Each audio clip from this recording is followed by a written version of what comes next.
And my wife, my fiance at the time, told me that she wasn't going to just take my name because her identity, her last name, which is Post, um, is very important to her, Mm-hmm. and she didn't want to just give it up by marrying me. And I was like, oh, okay, that's cool, that's fair, and I felt the same way. I wanted to keep my identity as well, but also we also wanted to create a unity. And because we talked about having kids and we wanted our kids to have the same last name, so what we decided to do is, okay, why don't we just combine our last names so that we can all have the same last name, Mm-hmm. and each of us gets to keep our identity as well. So that's what we chose to do. And you know my wife is American, and when we got married in the US, the process was pretty simple and easy. We had to do was just submit application paperwork, and then it was approved. And my wife went through the name changing process of changing her passport, driver's license, and social security, and everything. On the other hand, when I'm Japanese, so when we moved to Japan and I tried to go to the same process, it took me a lot longer because, one, I'm a Japanese male, and not many men here change their name. But one of the spouses needs to change their name in Japan, so that every family member has the same last name. So by law, you can't have separate names. And two, I was marrying a foreign national, so that was, I guess, not unique. There are many Japanese nationals who marry foreign nationals, but as a Japanese man marrying a foreign national woman, I think it was rare for someone like me to change their name after marriage. And then three, you know, we combining last names wasn't an option in Japan, so that made it very difficult. But I went to the family court and pleaded my case, and then the judge asked me, "Hey, why do you want to change your name?" Same question, and I kind of explained everything, and then he was like, "Okay, well, if that's the case, why don't you have your spouse change her name first in her home country so that Mm-hmm. you can take her name?" So that's what um, the the story comes from. So I took her name in Japan. Okay. And how was people's reaction when you told them that this is what you're planning to do? Were they supportive? How did your parents react? Yeah, my parents were supportive. I had been very open about our relationship, and I told them that I believe in equality between the spouses, and that actually opened up a conversation. Why do most cultures in the world expect women to go through this name changing process, right? As a man, I had never thought about it. I thought my future spouse would take my name because every other man had done the same thing. So it just never came to my mind. And, being in a relationship with my wife kind of gave me the opportunity to like really challenge the gender norms that we have. So I understood it, and I was able to kind of explain that to my parents, my family members, and my close friends, and they were pretty understanding and supportive. And I've been kind of vocal about it on my platform, social media, and I don't know how some people see, take that or taking it, but from what I know, my friends are like, okay, that's cool. That's another way to do it. And I think it's opening up some conversations with them as well. So Also, how, overall, positive. okay. Sorry, go ahead. Yeah. Also, how long did it take for you to complete the entire process? Was it too complicated? It wasn't too complicated. It's just Japan is so bureaucratic, meaning like you need like approval for every little thing, right? So I had to go back and forth the city hall and the family court to submit, a new document or whatever. So I was working full time at the time, and I couldn't find the time to go there during the business hours, right? So it ended up taking me about 8 months to finish everything. to get to finally get my name changing request approved. And it took me another like 2 years to change every form of ID, right? And this is something that you know, a lot of people go through. Like if you change your name, you know, after marriage, like driver's license, passport, and all that stuff. And I just didn't realize how time consuming it is, and it's energy sucking as well. Because, oh my gosh, I that's a lot of identification that I have. Even like my email address and like business cards, and little things like airline mileage cards and stuff. So yeah, I didn't realize how much time it takes to go through this process. And also, how progressive would you say Japan is when it comes to gender equality? Not progressive enough. It's so you might be familiar in the Global Gender Gap Index, Mm-hmm. which shows how equal or how much gap there is between men and women in each Mm-hmm. country. And Japan is ranked 121st out of the 153 countries that are participating in this ranking. Okay. And yeah, it's the lowest ranking in the developed Mm-hmm. country, which makes me very sad because this is my home, and I'd like to believe that this country has some sort of more gender equality, but it's not. And then there are more conversations around sexism and promoting gender equality Mm-hmm. these days, especially in the last year or two, I would say.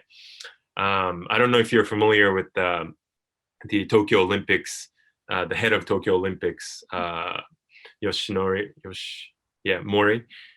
He made some sexist remarks about 2 weeks ago, and he ended up resigning. And a female, now we have a female leader for the Tokyo Olympics and Paralympics Games committee, which is progress, I think. But more and more people started to actually talk about how gender unequal this Mm-hmm. country is, and the people's mindset. Like a lot of people are just accepting like the things as they are instead of kind of confronting the gender norms. So we need a lot more work. There's a lot more work to be done here. And when did you start noticing these differences? And was there any particular incident that made you realize the need for the quality? It's when I took my wife's name. It's when I went through this name changing process. Until then, I honestly didn't realize how how much this society is tilted in men's favor systematically. So let me give you an example. Um, Obviously, like more, so 96% of the women who get married in Japan take their husband's name because one of the spouses has to take Yeah. the other person's name, right? So there have been so many more women to go through this, and to my knowledge, I don't know any women who complained about it. Like, oh man, like this name changing process, I feel like a loss of identity, Mm-hmm. and it takes so much time. Like, why does this culture expect women to go through this, or men talking about it, or anything like that? Until I went through this process, so I was like, wow, like most men don't even have to think about this. Yeah. Just thinking about it and actually going through it, it takes a lot of energy out of you, and it takes a lot of time out of your day. And it's just one example. And that's when I realized that there is a major inequality between those two genders. And and that got me thinking, what else is there in our everyday life? If there is so much gap Mm-hmm. in once in a lifetime activity, Mm-hmm. what else is there in our everyday life? And I started to notice a lot more things, like started to question the gender expectations that we have in our society. Mm-hmm. And I was just blown away, like, oh my gosh, like so many things that I didn't realize, but now I have this filter or new perspective. I'm seeing these things as inequality. So yeah, it's been about 4 years, 4 years since I started to notice these things. Also, we always talk about how stereotypes and patriarchy, I'm sorry, I'll repeat the question. So, we always talk about how stereotypes and patriarchy affect women, but we never talk about how it affects men. So, would you like to talk about it a little bit? Sure. I think the patriarchal ideas, having like basically having a system that favors men, like I explained earlier, obviously directly harms women because it oppresses women way more than men. Like it's supposed to benefit men, right? Economically, politically, socially, um, pretty much with everything. And also, I think patriarchy is what creates those rigid gender roles. So men are supposed to be powerful, dominant, successful Mhm. in society. Like don't show emotions, kind of thing. Pressure to And provide.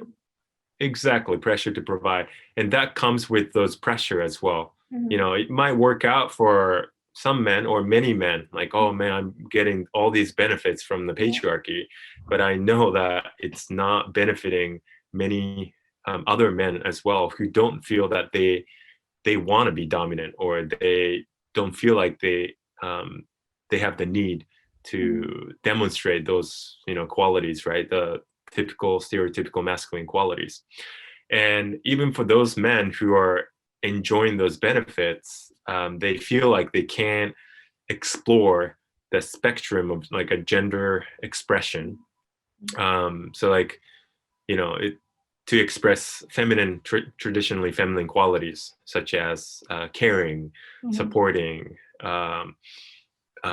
and then empathetic Crying and as crying, yeah. right? Emotionally available, which are such beautiful qualities. And those are human qualities. I'm not rejecting masculine qualities. Those are great qualities as well. But when you just focus on those qualities, um, it's there's going to be some mental pressure, right? Societal pressure to just be that way. And that's not being a human. Being a human is experiencing all these characteristics, including femininity.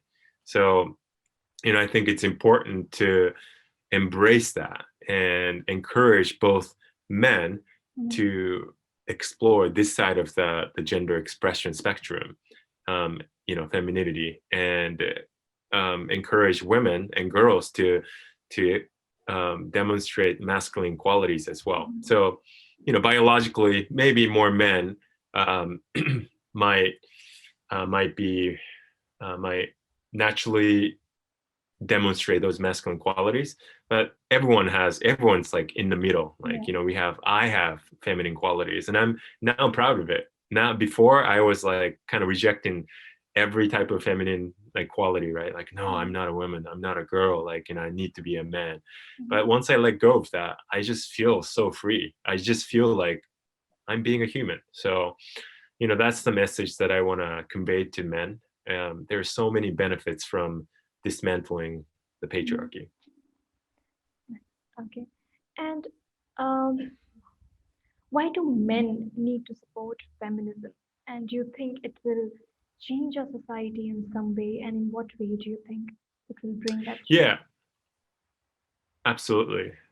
Just like I said, how I answered the previous question, Mhm. I Mhm. think there are so many benefits Mhm. to for men when we can kind of let go of ourselves, like when we can let go of our pressure to be a certain way. Like Yeah. manhood can be whatever a man decides to live. It Mhm. doesn't have to be a certain way. Like, Yeah. oh, if you're a man, your life is supposed to look like this. Mhm. And I don't believe in that. And once you kind of let go of that, you have so many more options. You can choose whoever you want to be, and society shouldn't care.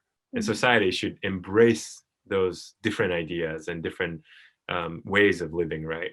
And we should do that with women and girls too. And every other gender non-binary people as well. And men should support feminism because Mhm. for themselves to feel more freedom. And also when we lift up women, it's just better that way. Like gender equality is proven to bring more happiness to everyone. If you look at the data on those gender equal countries, no country has achieved 100% equality yet, but countries that have a very small gap between men and women, I know that they feel happier and they feel the sense of um, sense of, I guess, I don't Belonging know, and acceptance. yeah, acceptance, and they're accepting diversity. They're more inclusive, Yeah. right? Because feminism is about including everyone, giving everyone equal opportunities, Mhm. regardless of their gender, Yeah. gender identity, and gender expression, right? So I really think it benefits everyone. Yeah. So men should definitely support it. All right. Do you have anything to add to our conversation? Yeah, I think what I'm trying to do with my work is that I'm not preaching or I'm not telling anyone what to do. Yeah. I'm not telling anyone to live a certain way only Yeah. because I lived a certain way and it worked out for me. I just want to share my story because it helped me acknowledge and be aware of the world that we live in. Yeah. um, I didn't see it very clearly, like the patriarchy that we just talked about, and all this, gender unequal world or society that we live in. And now that I kind of experienced, I had a glimpse of into a women's world just for a little bit, by Mhm. changing my name. And there's so much more that I probably don't see or haven't seen yet. It just it gave me an opportunity to kind of take a step back and really ask myself questions about a lot of things that I grew up with, like these normal things that I grew up with, like what makes them normal, like to whom is it normal, Exactly. you know Yeah. and yeah, a lot of the questions were answered by, well, it's always been that way. But that's not that's not okay. Like we need to know that um that our world is patriarchal, and Yeah. patriarchy is harmful to everyone. So it's important to really challenge the way we think, especially about those gender norms or any societal norms. Yeah. And if they are not serving you and if they're not serving the people around you or people that you love, like you really need to take an action, right? There are some things that might be working out for you, and that's great. If they're working out for other people around you as well. Like I'm not saying reject all gender Mhm. expectations or norms. It's more about, hey, let go of the ones that don't serve you, Yeah. and that's gonna really take a lot of pressure off of you. So and then just calling out sexism and you know and that's so needed in today's world. I feel like holding people accountable for discrimination so that we're moving forward for towards a more equal society. So I would say that would be my final message. Okay. Thank you so much, Shu. It was lovely talking to you. Yeah, likewise. Thank Thank you so much for having me.